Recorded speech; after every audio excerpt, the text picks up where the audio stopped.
उसकी कृपा के बिना कुछ भी संभव नहीं है परीक्षित।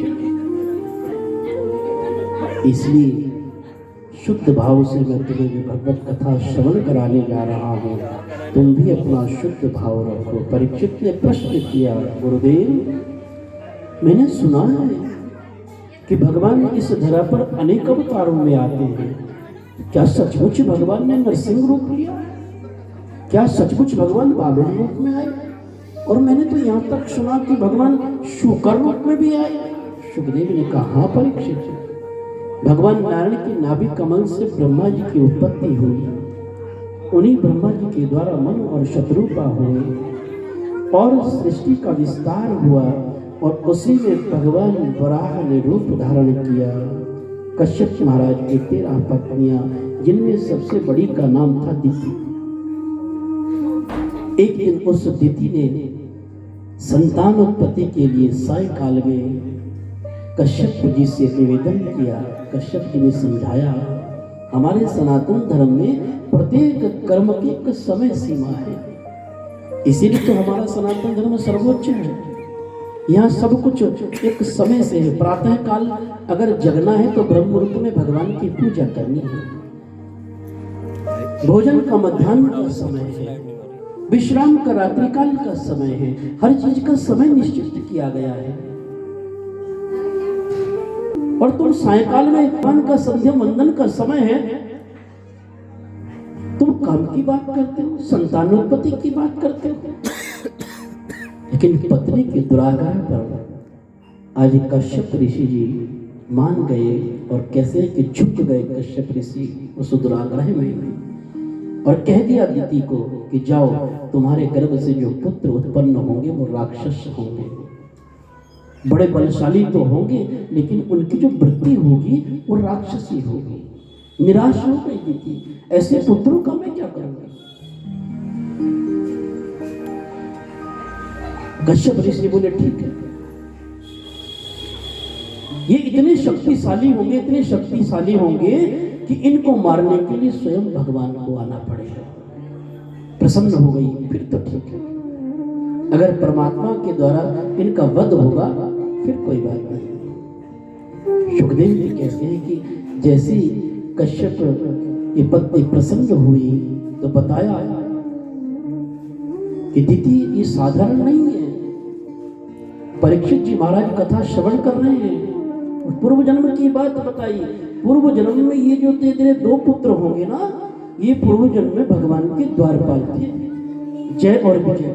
और एक बार की बात, ब्रह्मा जी के जो मानस पुत्र थे सनक सनंदन सनातन सनत कुमार, एक बार भगवान के दर्शनों के लिए गए और ये द्वारपाल थे जो जय विजय, इन्होंने जाकर के मना कर दिया, अभी आप हमें परमात्मा से नहीं मिल सकते, विश्राम कर रहे हैं। सनत कुमार ने कहा, अरे कैसी बात करते हो, पुत्र को पिता से मिलने के लिए रोक रहे हो, जाओ तुम्हें श्राप देते। श्रापित कर दिया, 3 जन्मों तक तुम राक्षस योनि में रहोगे।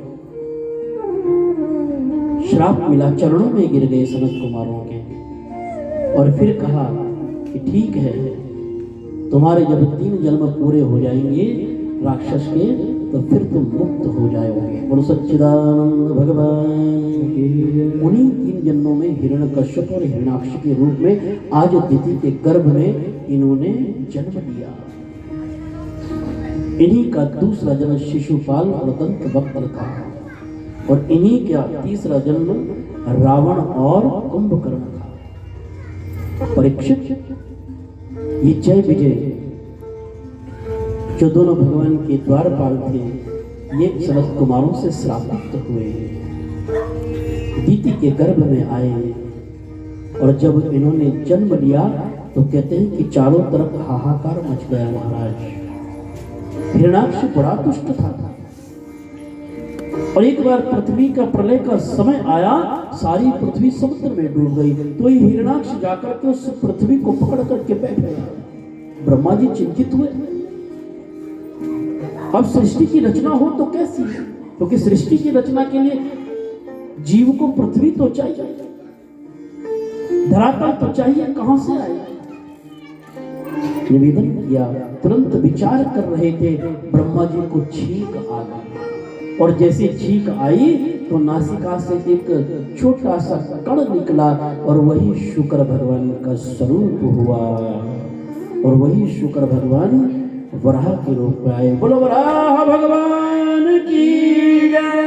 जाकर के समुद्र में हिरण्याक्ष के साथ भयंकर संग्राम किया और छीन करके पृथ्वी को लेकर के आए और पृथ्वी की स्थापना कर दी। हाँ परीक्षित, इसी वंश में आगे चल करके ब्रह्मा जी के एक पुत्र हुए जिनका नाम था कर्दम ऋषि। और कर्दम ऋषि बचपन से ही जितेंद्रिय थे, कर्मेंद्रिय थे, इंद्रियों को वश में किया हुआ था। विचार किया कि मैं विवाह नहीं करूंगा, घर गृहस्थी के चक्कर में नहीं पड़ूंगा। बालपन से ये विचार मन में आया और वन में समाधि के लिए चले गए, तपस्या के लिए चले गए। 10,000 वर्ष हो गए आज तक करते हुए कर्दम जी को। एक दिन मन में विचार आया,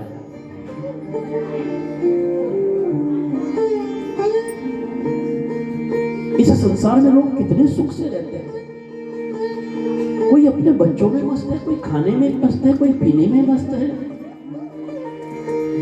कोई परिवार में मस्त है, और एक मैं यहाँ जंगल में अकेला, क्यों ना मैं भी विवाह करूं। तो भगवान तो सबके मन की बात जानते हैं। क्यों? क्योंकि भगवान रहते ही सबके मन में, सबके मन में रहते हैं भगवान। भगवान ने तुरंत जैसे ही कर्दम ऋषि के मन की बात जानी तो सारी व्यवस्था कर दी और जाकर के कर्दम ऋषि के पास गए। बोले क्या बात है? कर्दम ऋषि ने देखा चतुर रूप में भगवान आए, प्रणाम किया। प्रभु कैसे? बड़ा सौभाग्यशाली आपका दर्शन हुआ। भगवान ने कहा अच्छी बात है, लेकिन मैं आपसे कुछ पूछ रहा था। बोले बोले बोले विवाह करना चाहते हो? मन में तो बात थी, लेकिन भगवान से कैसे कहें? कैसी बात करते हो प्रभु? अब तो वृद्धावस्था हो गई, मैंने सारी युवावस्था ऐसे ही तपस्या में बिता दी और अब वृद्धावस्था में विवाह करूंगा? क्यों उपहास करते हो? अब मन में तो बात थी, लज्जा भी आ रही थी, सिर नीचे झुका लिया। तो भगवान ने कहा कोई बात नहीं कर दो, हम जानते हैं तुम्हारे मन की बात, और सारी व्यवस्था करके आ गए हैं। बोलो सच्चिदानंद भगवान की। हाँ, मनु और शत्रुपा की पुत्री देवहूति से तुम्हारा विवाह कर दिया जाएगा। पहले तो मना करते रहे, अब देखो जीव कितना चालाक होता है, कितना होशियार होता है।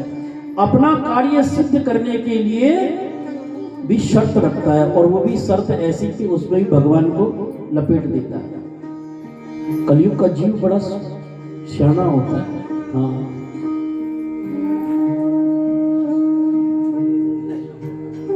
पता क्या कहा? बोले एक शर्त में विवाह करूंगा। बोले क्या? आपको मेरे घर पुत्र बन करके आना पड़ेगा। भगवान मुस्कुराए, बोले कोई बात नहीं, ये भी बात मंजूर है।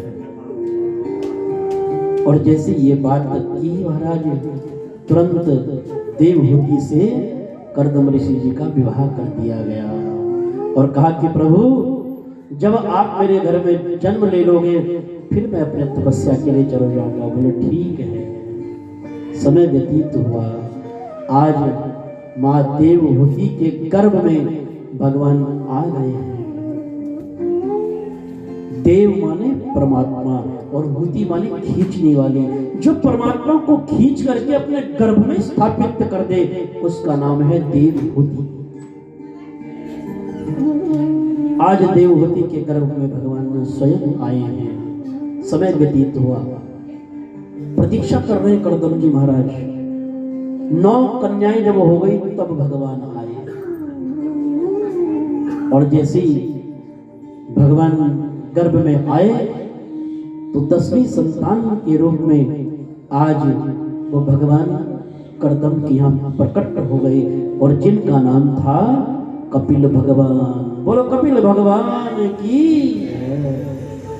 और जैसे ही कपिल भगवान का आगमन हुआ महाराज, भगवान जान गए कर्दम ऋषि, प्रणाम किया। और कपिल भगवान के जो संस्कार थे ना बचपन से ही बड़े सुसंस्कार वाला, सुंदर स्वरूप लिए हुए नन्हे से कपिल भगवान। माँ देवहूति जान गई ये कोई साक्षात बालक नहीं है, ये तो जगदीश्वर है, परमात्मा है।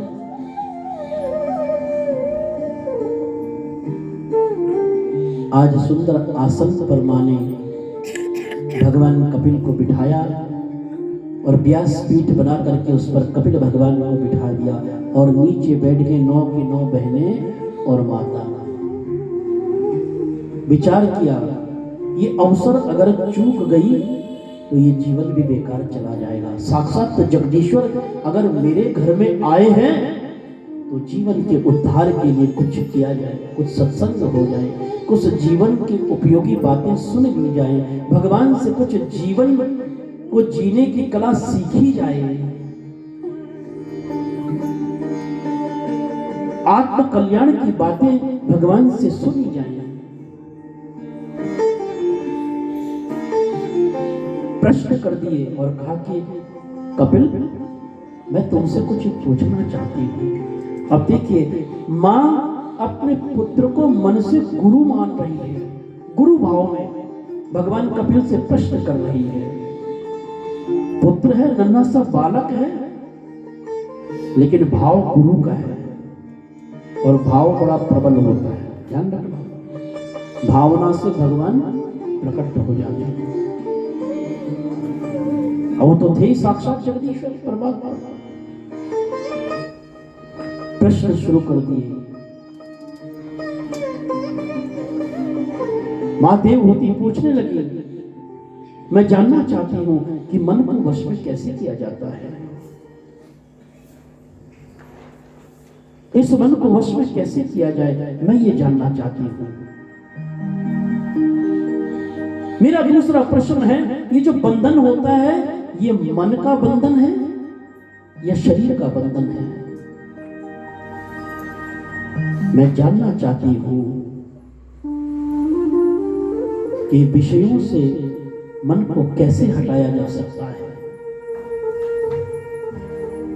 भगवान कपिल ने उत्तर देने प्रारंभ कर दिए और कहने लगे कि मां सबसे पहले तो आपका भाव ठीक होना चाहिए परमात्मा के प्रति। पहले परमात्मा को जानो, वो कौन है, वो क्या है, हमारे लिए क्यों उपयोगी है। और जिस दिन परमात्मा के स्वरूप को आप जान जाओगे ना, तो उस दिन तुम्हें सारे प्रश्नों के उत्तर मिल जाएंगे। लिखते हैं बाबा गोस्वामी तुलसीदास जी कि जाने बिना होए प्रतीति, जाने बिना होए प्रतीति, जाने बिना होए प्रतीति, जाने बिना होए प्रतीति, बिना प्रतीति होए न प्रीति, बिना प्रतीति होए न प्रीति, बिना प्रतीति होए नहीं प्रीति, बिना प्रतीति होए नहीं प्रीति। जानहि एक देहो जनाई, जो जानहि देहो जनाई, और जानत तुम्हारो तुम्हि होई जाए, जानत तुम्हारो तुम्हि होई जाए। दारू जो कितनी नारी, दारू जो कितनी नारी, दारू जो कितनी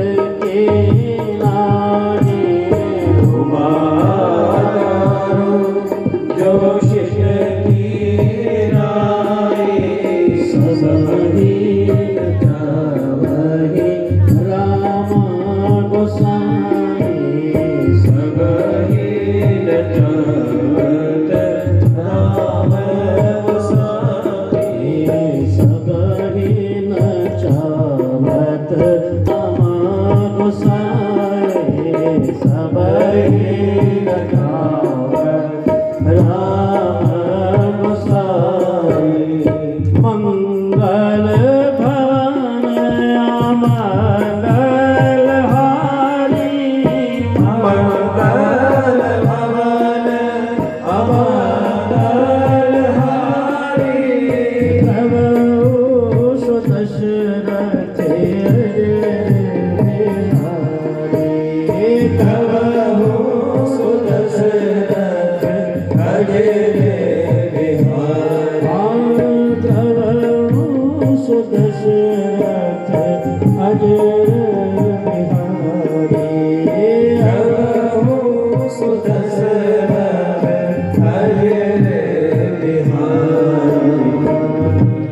आज भगवान कपिल ने माँ के प्रश्नों के उत्तर देने प्रारंभ कर दिए और पूछा माँ ने कि मन के बंधन का कारण क्या है। तो कपिल भगवान कहते हैं कि माँ, मन एवं मनुष्याणाम कारणम बंधन न मोक्षये।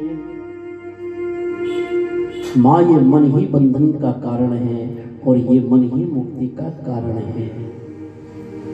माँ, ये मन जब तक संसार के विषयों में लिप्त रहेगा तब तक ये बंधन में रहेगा, और जब तक संसार के विषयों से महाराज मुक्त हो जाएगा तो ये मन भी मुक्त हो जाएगा। जब तक विषयों में फंसा है, जब तक आसक्ति बनी हुई है, तब तक बंधन है। यही बंधन का कारण है। और जिस दिन उन संसार के विषयों से हट जाएगा उस दिन मुक्ति मिल जाएगी। हाँ, कि अहिंसा सत्यास्तेयं यावदर्श परिग्रह ब्रह्मचर्य तपः शौच स्वाध्याय पुरार्चनम् मौनं सदात्मसंचयः स्थैर्ये प्राणजयः प्रत्याहारश्चेन्द्रियाणां विषयान् मनसा हृदय। हाँ, ये अष्टांग योग है। जिसके जीवन में ये होते हैं उसका आत्म कल्याण संभव हो जाता है। अनेकों भावों से माँ के प्रश्नों का उत्तर दे रहे हैं, माँ को ज्ञान दे रहे हैं, और इसी ज्ञान की पीढ़ी में बड़े भाई से 2 मिनट ज्ञान रूपी आशीर्वाद शब्द लेने का हमें अधिकार है। और निवेदन करते हैं कि